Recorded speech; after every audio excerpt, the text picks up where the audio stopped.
going on, everybody? Welcome to episode number 8 of Seen But Not Heard, where this week we'll feature music from Incinerate, Nevalra, and have a talk with Scott Eames from Nevalra, The Antichrist, and Vital Remains. Most recently, he just joined that, so it's pretty fucking cool. He actually is kind of the Cinderella story, I'd say, of local regional musicians working hard and making their way to achieving that dream. So it's a really cool story. You'll hear it here in a bit, so watch for that.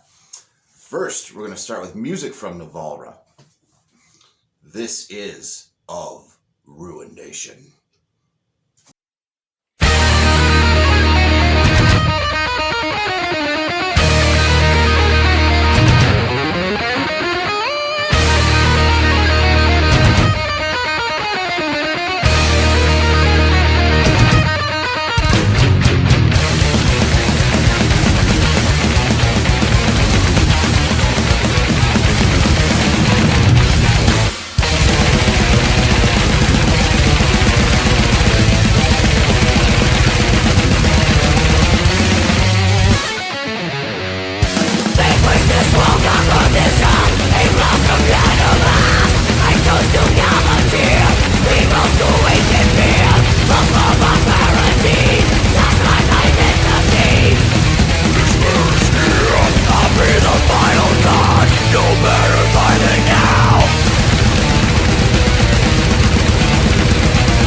So in my many years of playing shows, going to shows, promoting shows, all that fun stuff, I've seen a thing or two or been involved in a thing or two, been told I've been involved in a thing or two by other people that had been there to babysit me, and this is one of those stories. Many years ago, probably 2005, 2006, was at a deicide goat horror cattle decapitation show in Minneapolis, St. Paul, at Station 4, I believe. Really cool place, just kind of that dingy dive bar with a cool venue, except they got this one pole in the middle of the floor I fucking just hate. But other than that, great place, great staff. Everything about that place ruled, except that pole. So, me in my olden days like to throw back a cocktail or two. And this was one of those times. Well, we pregame the show, and I'm putting back the PBRs, the Budweisers, the Yag shots especially, because that was my drink of choice. So watch the whole show. Everything goes fantastic. Just awesome time. And end of the show, run into like Sammy and the boys from Goat Whore.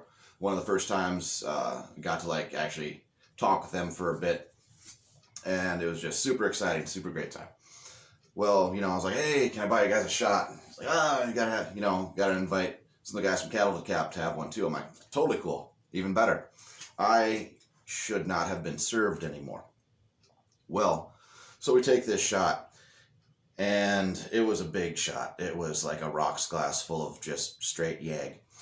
And if you've ever had that feeling after you take a certain drink and you feel your mouth start watering and your stomach gurgling, you have mere seconds. If you can hold it a minute, you're lucky. But you're gonna fucking puke. So I'm like, all right, guys, I gotta run now. So find my ride, who was the DD as well. And like, all right, you gotta go. We gotta go. So rush out there. Like, what's the problem? It's like, it's just time to go. Show's over. Let's get back on the road. And outside is Ben Falgo from Goat Whore, and he's on the phone. And I'm sure me explaining it, I did not sound. I was fucking hammered. So me walking up to him being like, hey, Ben, you need to play Fargo sometime, turned into, man, you gotta play Fargo! And he's like, huh? And at that point, I just projectile vomit about 3 feet in front of him, just, which I'm sure he was not impressed. Neither was my DD and the group of friends I was with. But I got it all out and made my point. Goat Whore did, in fact, play Fargo later that year, which was awesome. I didn't bring them, but a friend of mine got them to come.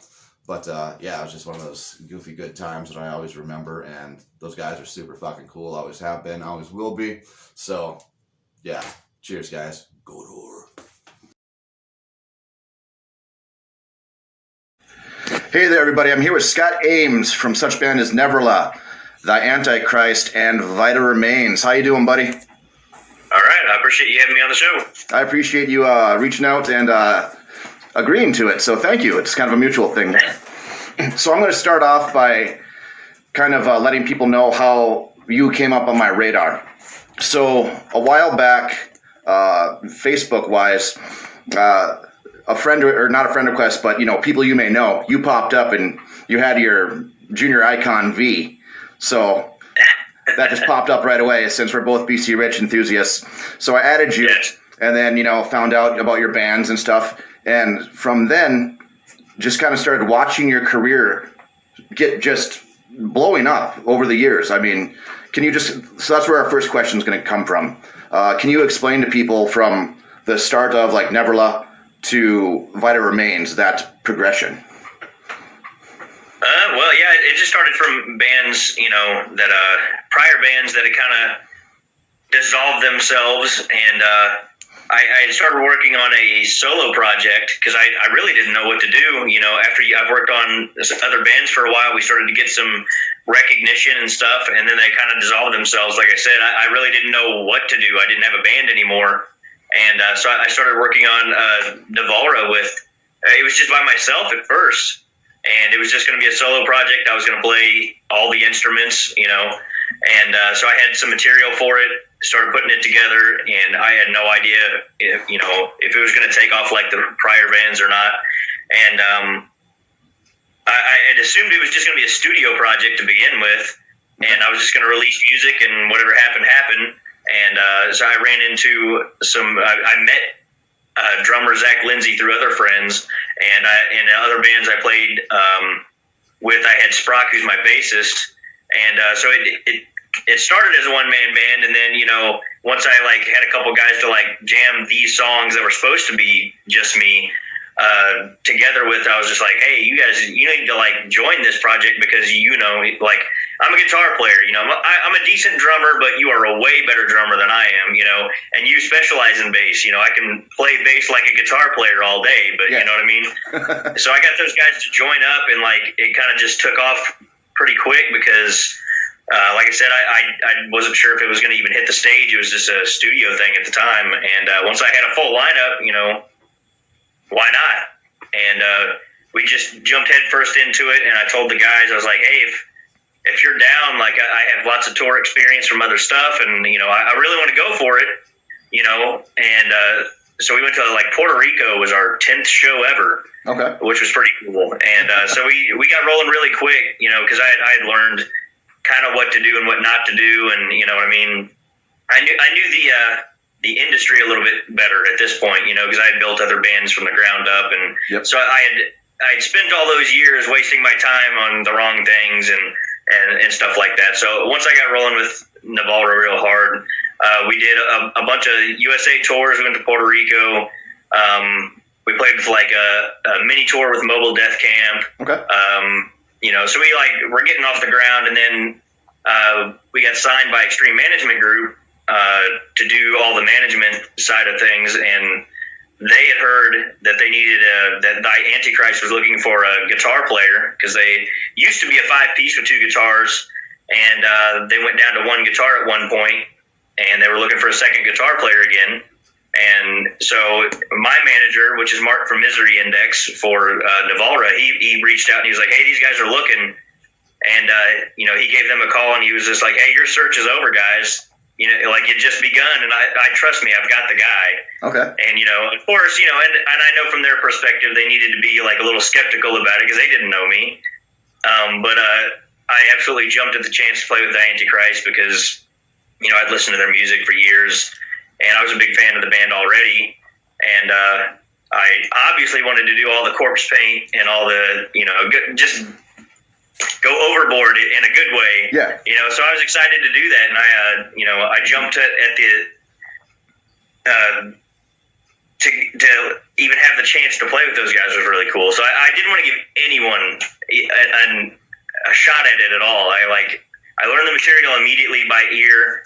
I sent them some audition videos and stuff, and then I went down to Dallas and worked with those guys, and I learned both guitar parts just in case. I overdid it like I do with everything, and it was a perfect match. Those guys are awesome. So I was running with both bands at that time, and we were doing some big tours with like Dark Funeral and Septic Flesh. Yep. And at the same time, I'm putting out an album with Nevalra. I'm starting to work with the Antichrist, and then so we did a couple years with both bands, and we did like festivals of Slayer and stuff like that. And so that's kind of leading into the Vital Remains thing. Is like I knew Tony and the guys from Vital Remains. We had played in Mexico at some festivals and stuff, and so when I had heard that they needed a vocalist, everyone knows me as the black metal guy, and I had never honestly tried to even be a vocalist. When it started, I wanted to be Kirk Hammett, as a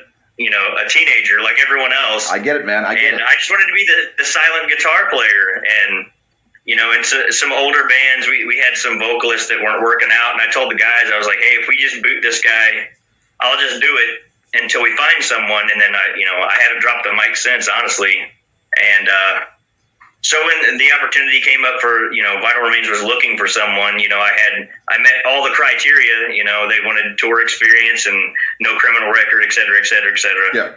And so I reached out to Tony. I was like, hey man, I got you. And he was like, well, man, I want to make sure you can do it. Not that I doubt you, but I want to make sure you can do it, because it's everyone knows me for like the high voices and stuff. And that's one of the reasons I was super excited to do it, was to, show some versatility and surprise everyone.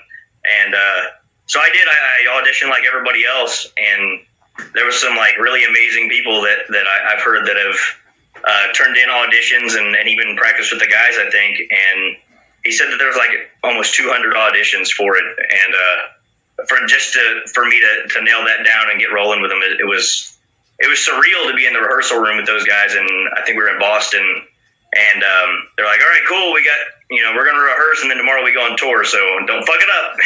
Ready to go. And it was cool to be in the room with like Tony and those guys that I looked at albums, in high school, and doing Glenn Benton's part, and all these. It's pretty surreal. So that's the roundabout summary of like how it, led into other bands and other projects and stuff. Okay. I hope that wasn't too long. No, that's perfect. That's exactly what I wanted. So, like when I told you about this interview, it's just pretty much like a basic laid-back chat, like two guys fucking just shooting the shit. It's not like a serious. But about well, you never know. Exactly. About Vital Remains. Now I've gotten to see them with Benton and with Warner. I was really looking forward to seeing you doing it because you started doing the tours and stuff, but then COVID hit. And, because I know Vital Remains likes to get out on the road. They're one of those roadworthy bands that they're going to be touring. So, and that kind of leads into this. Since COVID, I know it's put every band on halt, even my own. So what have you been doing to keep busy, music-wise, and just to keep your sanity too at home?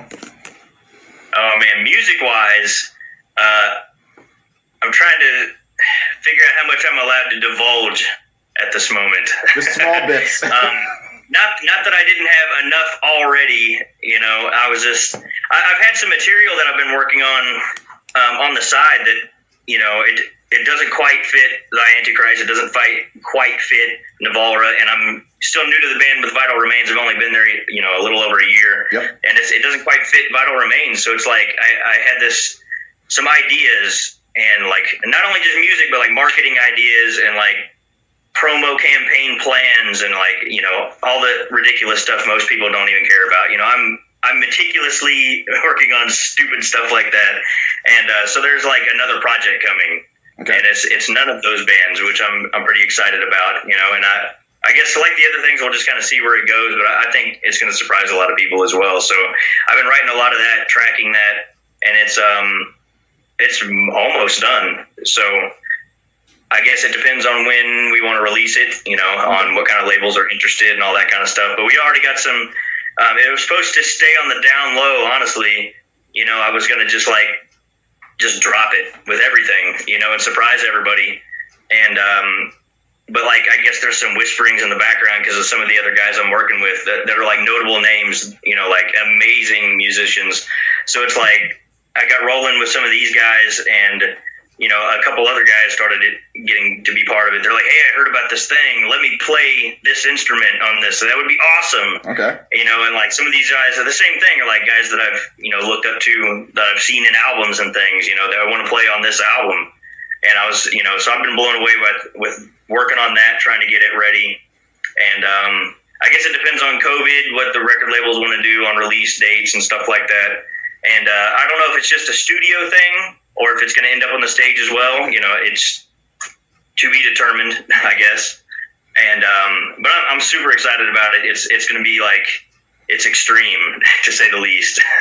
Well, coming from you, so I've been working on that, and I took a job ironically with Extreme Management Group. The managers that have been working for my bands, working with my bands to like get us to Europe and do all the tours and, help me get into other bands and all kinds of stuff, when opportunities arose. And they had me like building press kits for bands.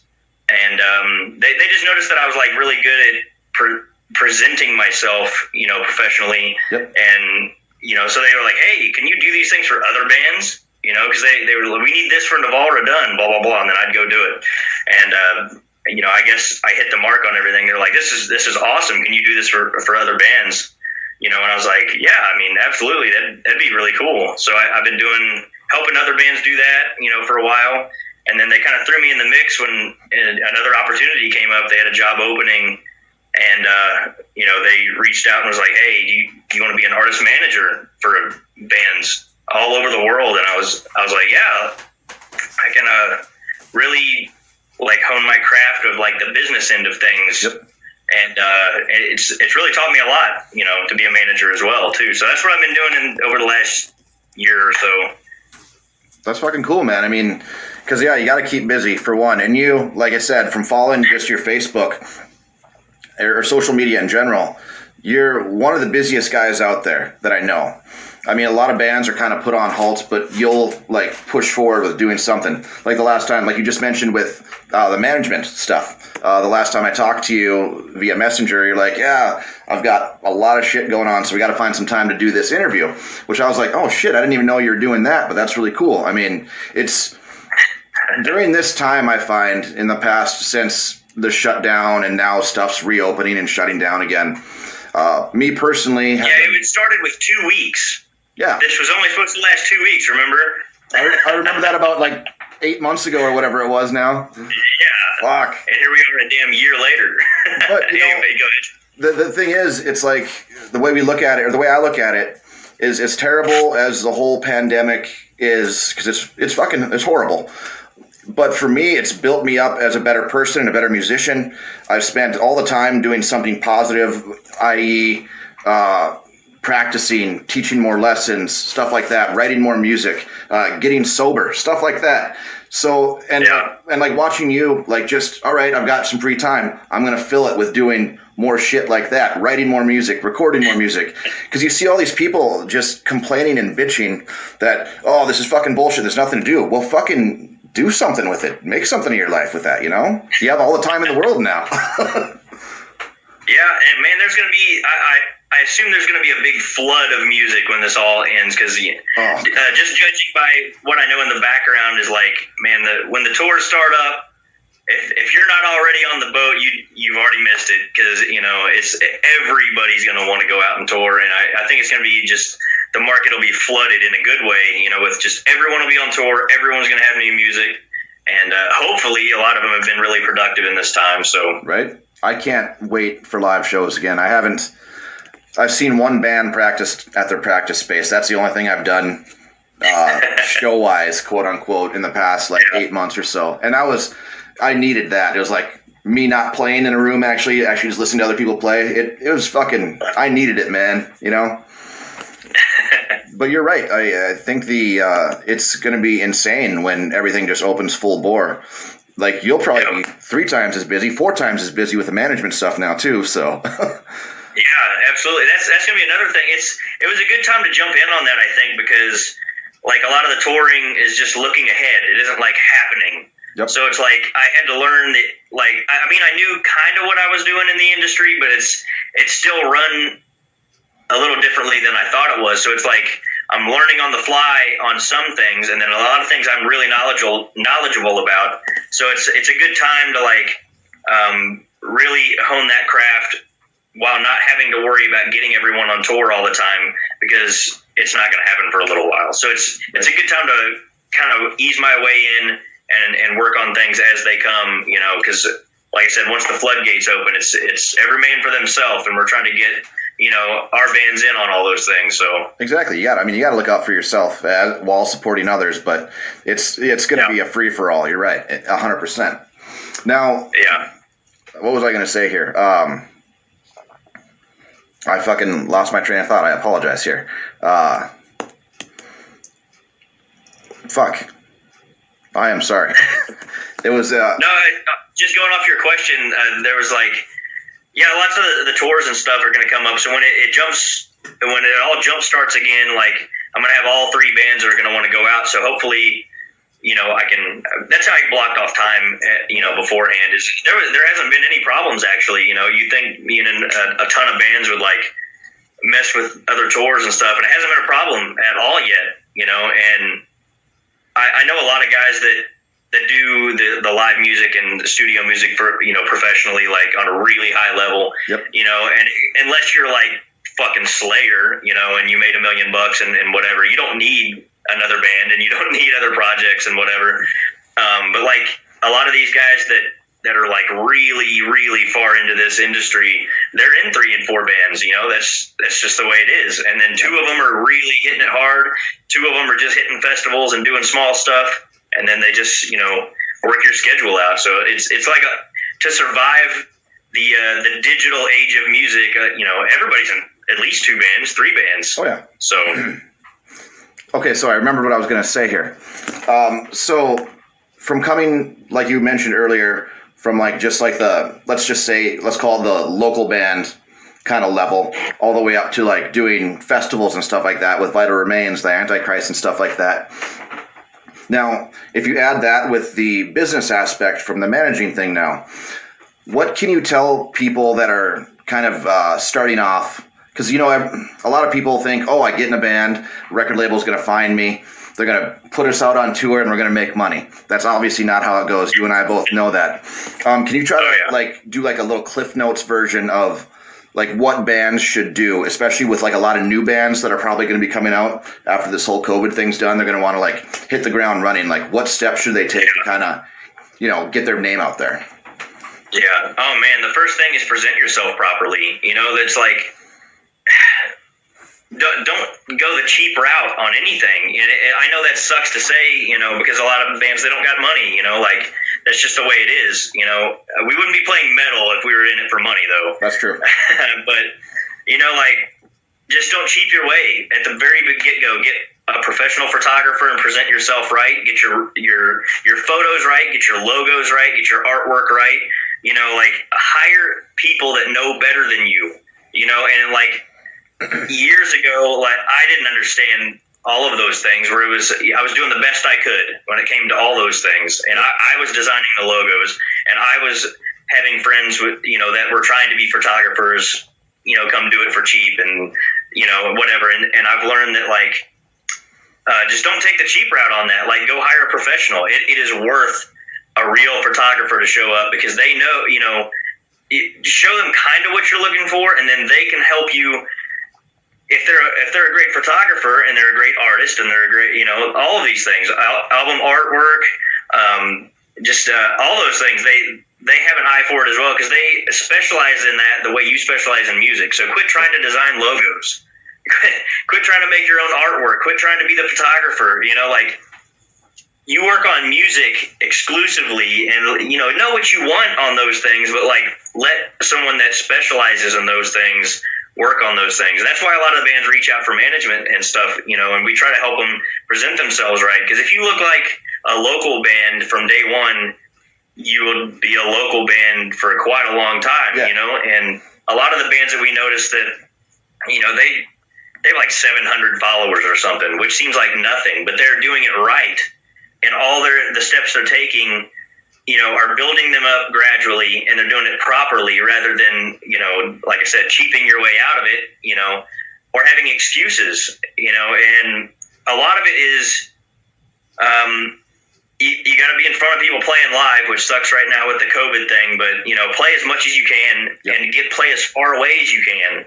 You know, if you don't want to be a local band, quit playing local. Yeah. I noticed that, you know, when people started to take me seriously, you know, a lot of people rolled their eyes at me for a lot of years and they're like, you know, why are you playing extreme metal, blah, blah, blah, you know, and then they heard that I'm playing in like I said, like Puerto Rico. They're like, oh, you know, they quit taking me like a local band and they started to pay attention, you know, and, you know, just those kind of steps. You get in with the right people, spend your money in the right places, work on marketing and promo campaigns and think ahead, you know, with social media and it's something a lot of bands don't understand, and that like I spent a lot of years like being a really good guitar player, and it got me where for the longest time, you know, I was playing regionally, like 90% of everyone, you know, and it was great that I spent all that time doing that because now 90% of my time is when I'm not holding a guitar.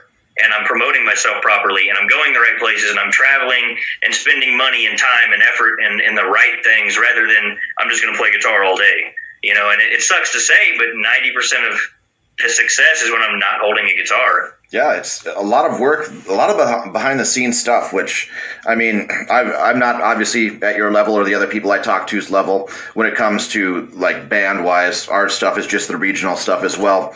But it's all, I mean, I've brought that advice to past bands when I was in them. Like, hey guys, we, you know, talking to like some people that are in the business, like what's the next step to take and all that. That's all the same stuff they told me. And they're like, nah, I'm good. It's like, well, What are we gonna do here? Let's have another beer and jam this song. Yeah. Yeah. Or just like, oh, I can't take the night off for this show out in Minneapolis to play in front of like 300 people because I want to go to Red Lobster instead. I got plans, just stuff like that. So it's frustrating.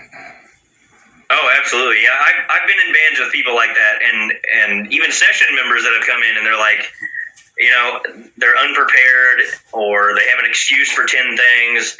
I've had people that have like come in and like played really well, and they've gelled with the band pretty well, and then I'm like, cool, we got this tour that's coming up in January or whatever. Can you do that? January to February, whatever. Yeah, man, I'm in. And then 2 weeks later, oh man, I can't do it. Blah blah blah. I'm like, man, we already signed the contracts. Like, I guess we'll get someone else. Yeah. And then so we start training somebody else up, and then like right before the tour starts, they call me up. I'm like out of state somewhere working on this. Like I'm like at NAMM, for example. They're calling me being like, hey man, that job that wouldn't let me go on tour, I just quit that job. Can I go on the tour now? And I'm like, what? For real? No, we already trained this other guy. Like when you have your opportunities, you have to absolutely go for it, and a lot of guys, they half-ass everything. And, Nevalra still has a long way to go, but like we've toured and played in like 23 countries or something now. Cool. And it's like, that would have been a hell of an opportunity for him to like build himself into, even if it wasn't Nevalra, that's experience that he didn't have before and a resume that he didn't have before. Yep. So like when the Antichrist showed up, like I said, the opportunity came up for that. I was like, I'm going to get this before anybody else has a chance, before anyone else knows they need a guitar player. So I learned both guitar parts just in case I needed to play, which A-B part I'm playing for an entire set list, and like we all joked around because like, and Robert, he's like one of my best friends, man. He's awesome. And like I gave him shit because it was my first rehearsal, and like of course, it's their music that they played for years, so they hadn't played it in a while. And like he forgot like a little part or something. I was like, hey, it's like this. And it was my first rehearsal with him. And he was like, oh shit, that's why you're here, So No, it's super commendable of just, like I said, watching your progress and your success from the day the friend request was sent to right now. It's one of those stories that's really cool to tell, and that's why I really wanted you on the show, so people can know if you just work hard. You can do these fucking things. It's not just like the pipe dream of watching your favorite bands on stage and being like, oh, someday. No, it can be if you just put the fucking work in, Yeah, man, honestly, and I still got a really long way to go. I know that, but it seemed like a far-fetched dream back in the day, when I first pick up a guitar and I'm listening to Metallica and just learning how to play anything. I was just like, it felt like trying to make the major leagues or something. I was like, I'm in Missouri, I was like, I don't live in, because you don't know any different back then, and I was like, I'm not in Los Angeles. I don't have some awesome band. I barely know how to play guitar.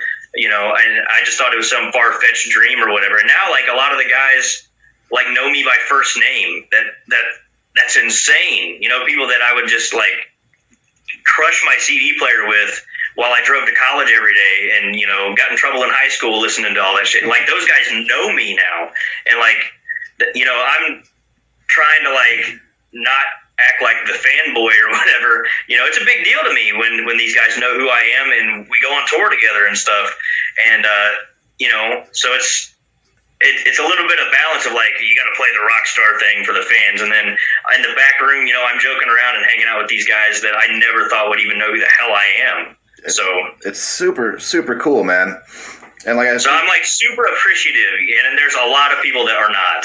Is kind of where I'm going with that. And that's like one of the cool things. Like when I reached out to you a couple times for, like I said, I've never like hung out with you in person. We've just only talked via Facebook or comments and stuff like that. But a while back, I reached out to you for a favor for one of my friends for his daughter, and you were happy to oblige. You're like, yeah, I'll send her some kind words. I'm like, that's the kind of stuff that melts my heart as an extreme metal lover. Everyone thinks it's like, no, they'll just say, fuck them, fuck the kids, whatever. But no, you're like, hey, I want to push this person to help them become a better artist, become a better whatever. To like, be a better role model almost. It sounds as weird as it is when you're in a band called The Antichrist and Vital Remains trying to be the role model. But you know what I mean? It's those stories you don't hear very often that really set aside someone like yourself rather than like meeting Glenn Danzig and he's just a fucking dick to you, you know? Yeah.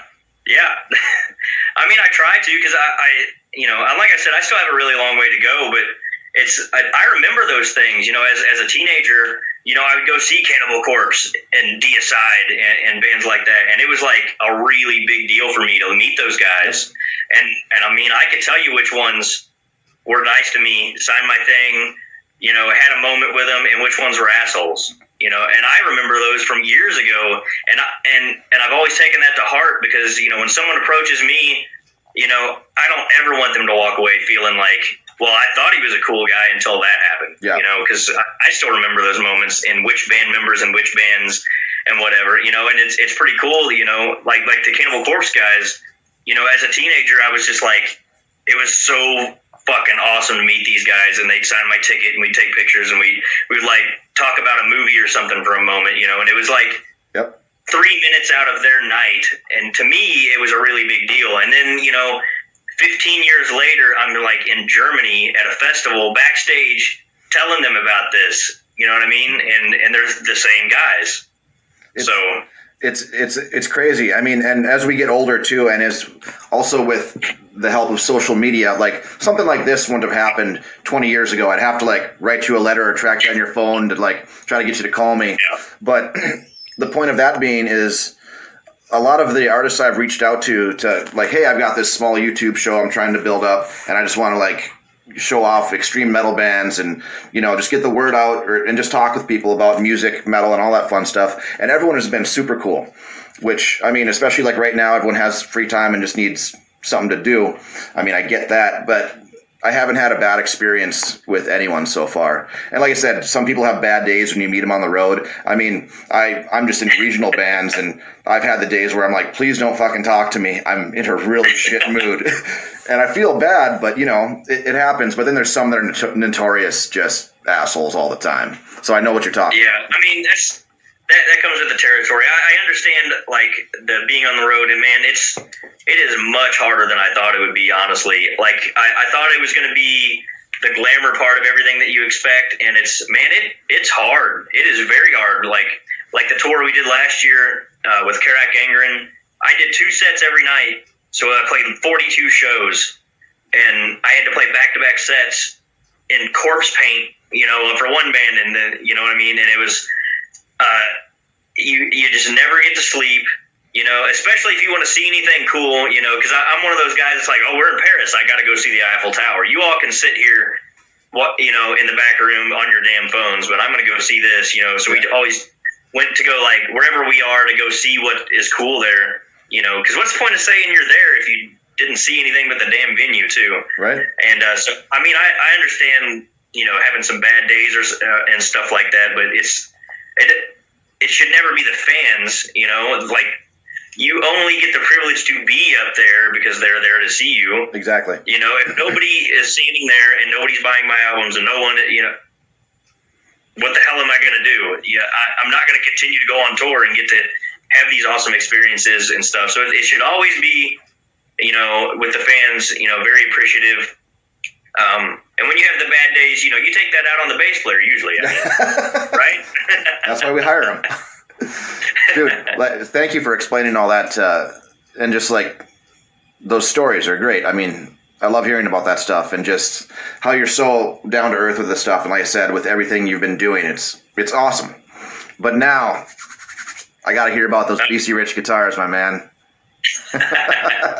So what do you want to know? First off, if everyone here doesn't know, the Wicked One here is endorsed by BC Rich, which for me is still one of those pipe dreams that one day I would just love to have that. So, man, the same. So when you got the initial offer for a BC Rich endorsement, how did that go? Explain that process to me, please. It was 2016, mid 2016, I think. They had different people running the brand back then, and back then, Brian, he reached out to me. He just noticed that I had been, doing lots of tours, and every single picture, every single video, every single everything it was a BC Rich I was holding, and he just recognized, I'd played BC Rich for 10 or 12 years or something before anybody gave a crap, so they kind of reached out and they were like, hey, we noticed, you're doing better than a lot of our big name artists. You're out there a lot and you're showing off our stuff, and we want to get you like something new, for the kids to want to, see in the videos, and they some that they want to play. We want to get them in front of social media, and so yeah, I mean, big shout to Brian. He pulled out, some pretty cool ideas, and he pulled me into the inner circle, so to speak. So it was almost like overnight, because I had like some other endorsements, some smaller ones and stuff. But he invited me out to California, and he like pulled me in. He like introduced me to Kerry King and Petrucci, because he worked with Ernie Ball as well. Okay. And so I was like hanging out with all these like insane guitar heroes, and Zach Wilde, Richie Faulkner of Judas Priest, Marty Friedman. They were all like, he pulled me in, and like I showed up, and it was like just like that, like I was like in the club or whatever, And I tried not to act like it was a big deal, but it was a really big deal for me, because they're used to seeing each other. And, and it just started from there, and I started meeting other people and hanging out and continuing to tour, continuing to work on stuff. I'd go, whenever I did something with BC Rich, I was like, well, I'm here. I'm going to go talk to EMG Pickups and tell them who I am and blah, blah, blah. And then it just kind of snowballed from there. It was like, Randall Amps and all the everythings I wanted. I was like, hey, if they're good enough for me, I'm going to go hit up these guys. I'm going to hit up these guys. I'm going to go hit up these guys, And it kind of just picked up traction from there. And the more I toured, the more they wanted to, like, get the products to me so I could be up there showing them off and stuff. So very cool. I mean, it happened, like I said, almost overnight. It was pretty surreal because I played them for so many years and nobody really cared, I care. And but I mean, he reached out and then he kind of pulled me in. So I have to give him a bunch of credit. Brian did to get me in on like that side of the industry, and suddenly like all the things that I'd been doing for years that everyone was kind of rolling their eyes at, it became viable. They're like, oh, he's endorsed by this giant guitar company, and then like all these other ones. Like, he hasn't been bullshitting this whole time. I guess that's what happened, as public perception was. And, so they changed ownership in the last year or so. And, so like the previous guys, they treated me like gold. And so when they changed into some new guys, I was like, oh no, what are they going to think of me? Because, I'm like here on the tier, and like fucking Kerry King, is right here. That's who they're used to working with. And they're used to working with Joe Perry of Aerosmith, and you know what I mean? And Lita Ford. I was like, what are they going to think of me? And, but they called me when I was in California. They're like, hey, we got this thing, I want you to come to this room at this time, here's the go to the thing, they'll give you the key and whatever. And I showed up and they had like all the new guitars and the suite, and I was like, it was one of those cool like movie moments, like I got to see all the hidden stuff and hear about the cool plans and all that. And like, I would have never believed as a teenager that I even got to be in that room with all these like legendary people, making $1 million decisions on all kinds of cool stuff. And so that's fucking awesome. So the new regime has been really cool to me as well. I actually, Bill called me like 2 weeks ago or something, and he'll usually text me and be like, hey, you got a few minutes? And he calls me up, and and we just kind of like this. We just kind of bullshit for a minute, and he'll send me like pictures of secret guitars on my phone. He's like, "Don't share this," and I'm like, and it's surreal to me that something like that's even going on, And they kind of let me in on some of the plans, and some of it they wait until it's time, and then they let me in on it, and it's pretty cool. So, and I gotta say that I am so curious what the secret plans is, because you posted, hey, BC. Man, I don't even know yet. I know, I'm not trying to get it out of you, but just trust me, I'm waiting on bated breath over here, like, because with that 2021 line they've been releasing, they're showing pictures of. God, there's some gold in there, man. I mean, like with any guitar company, not all of them always just blow me away, but I'd say a good solid 75% of the BC Riches I've seen, just like, God, I need to win the lottery or something because I need some of these in my life. Oh yeah, it's pretty cool. They got rid of their cheaper line because I think years ago there were so many Bronze Series Warlocks and whatever. It became like almost like every teenager had one because they look cool, but they kind of shifted, and I think like rightly so. They've shifted it to where like it's all high end guitars. Like there's no lower and a lot of people are complaining they can't afford them and stuff, but I do get it, because it's quality over quantity at this point, and they're bringing the brand back, so I think they're making all the right moves. I agree, because I was looking through their pricing list on some of those guitars, and like the cheapest one was like $899 or something like that. I'm like, okay, that makes sense, because like you said, with like the Bronze Series or the BC Rich Platinums, they're like $300 that you can find at a pawn shop for $50 that some kid like tossed out of a window once. There's a million of them, and one of my students actually, she's like, I really want to get a BC Rich. I'm like, okay, this is what I'm here for now. So our lesson. Want these 4 BC Riches is what you want. Pretty much. So I was like, okay, our half-hour lesson turned into like an hour and 15 minutes of. There's a half an hour of actual lesson time, then 45 minutes of me like, okay, let's look through some listings here. Let's see what you want. Because like you said, there's a lot of garbage out there, and I'm not calling BC Rich garbage, but any guitar company with the lower end models, they're not. If you're looking for something nice, you got to put some money into it. That's just how it is with guitars. So I'm helping her try to find a nice Warlock. So if you know of any that are a decent price, you let me know. You sound like you like to spend other people's money. I kind of do, since I don't have any.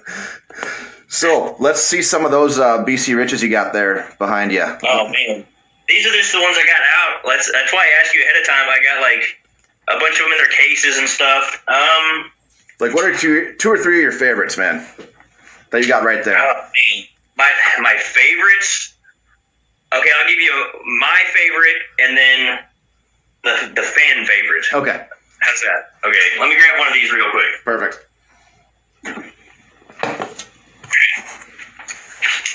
Yeah.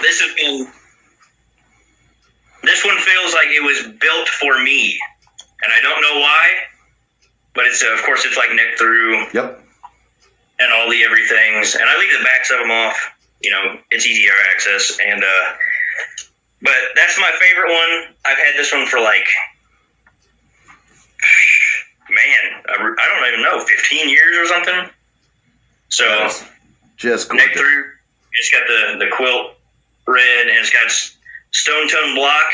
I'm with those guys too. Of course, Floyd Rose and EMG, Ernie Ball strings and all that. And I don't know what it is specifically about this one, other than it just feels like it was built for me. When I could play all these other shapes and stuff, even the other Vs that are damn near identical to this. But when I put this one on, it's like the easiest one. It sits just right. It plays just right. It's gorgeous. And so that one, I've had that one a really long time. That's one of my favorite ones. Probably my favorite one. I've definitely seen that one in pictures before. Let me think.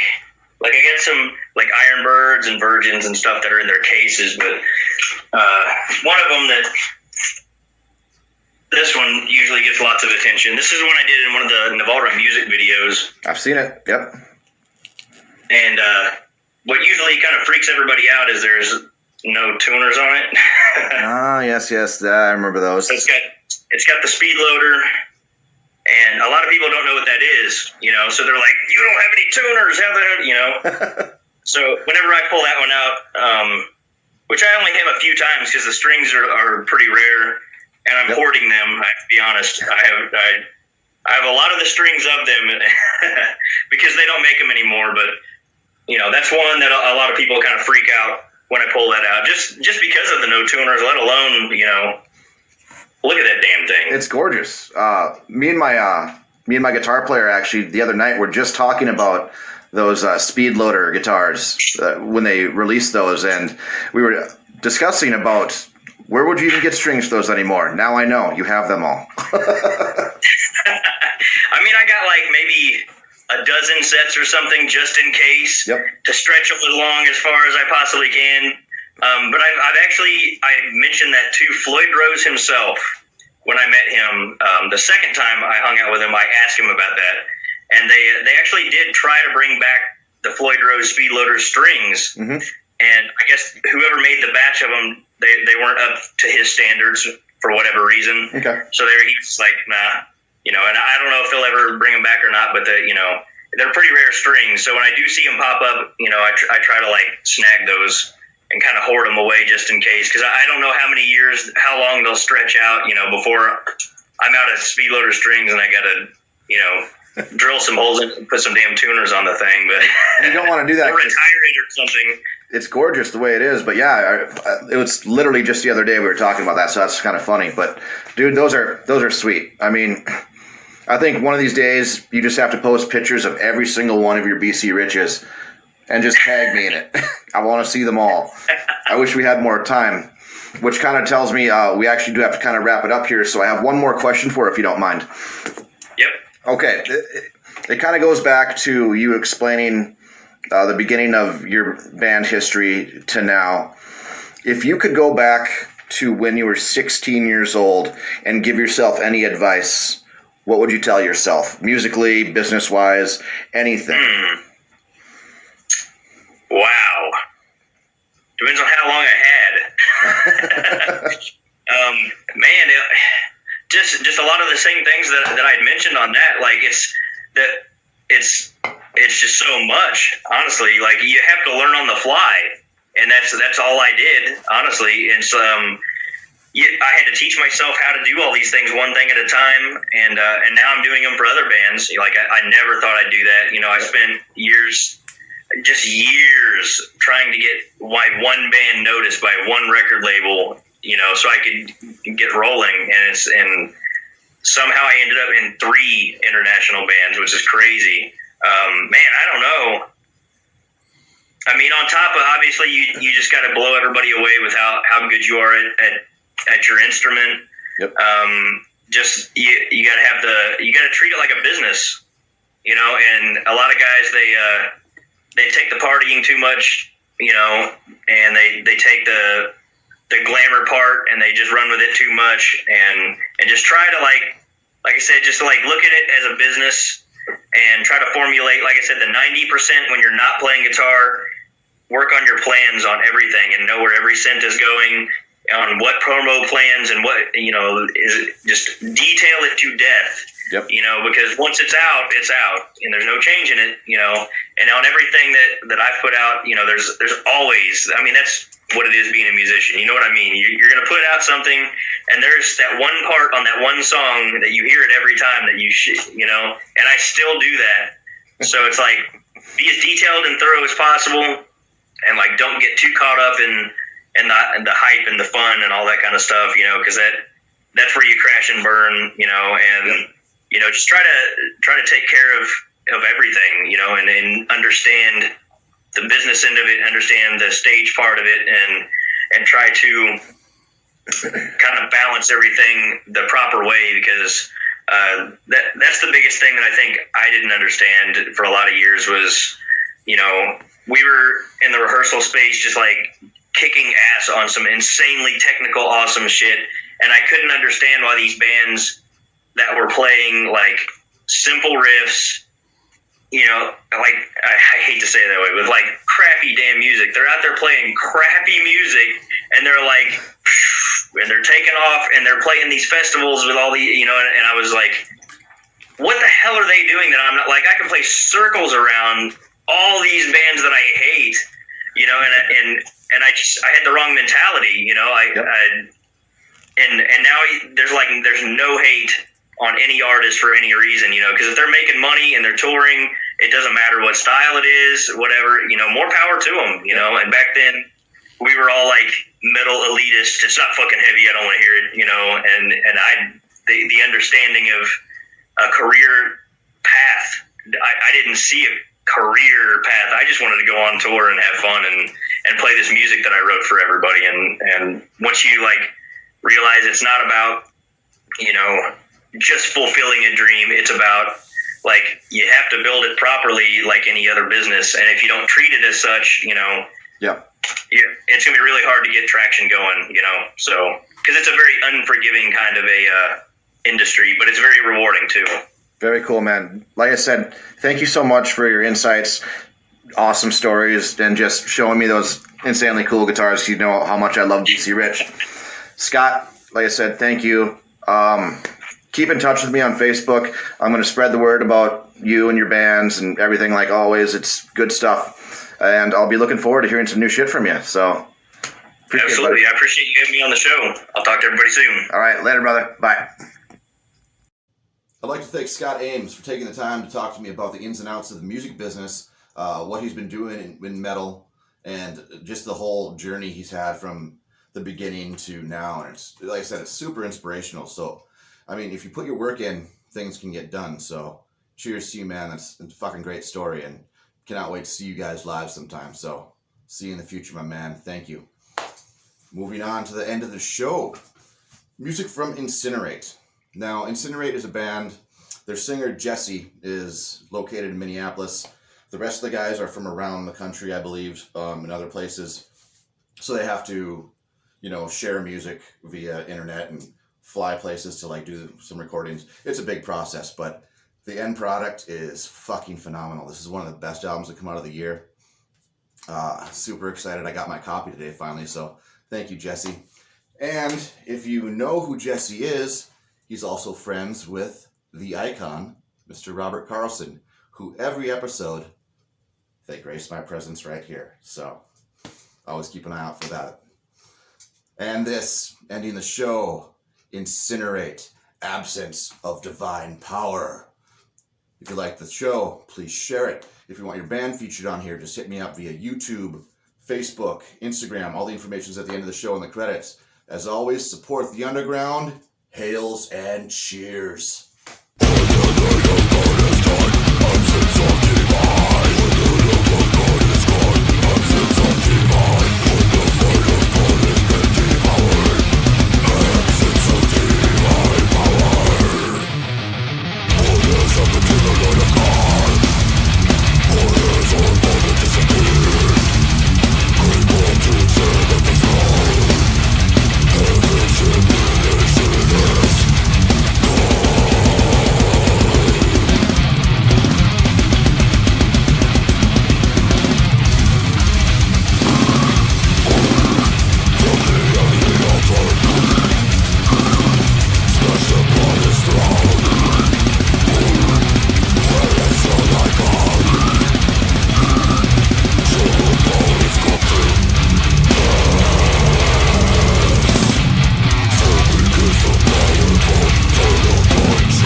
After numerous debates via Facebook and social media about Van Halen versus Van Hagar, Bush Era, Anthrax, Megadeth, Metallica, when did you realize that you were finally wrong?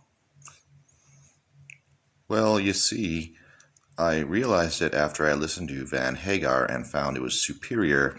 John Bush is also the better lead singer, and Dave Mustaine did not write anything on Ride the Lightning.